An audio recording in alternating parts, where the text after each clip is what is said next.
இரவல் தந்தவன் கேட்கின்றான், அதை இல்லை என்றால் அவன் விடுவான்.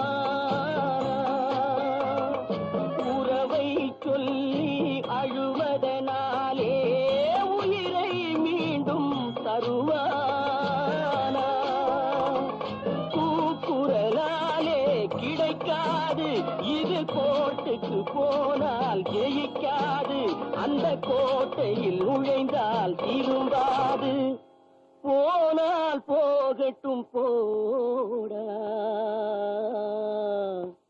போனால் போகட்டும் போடா.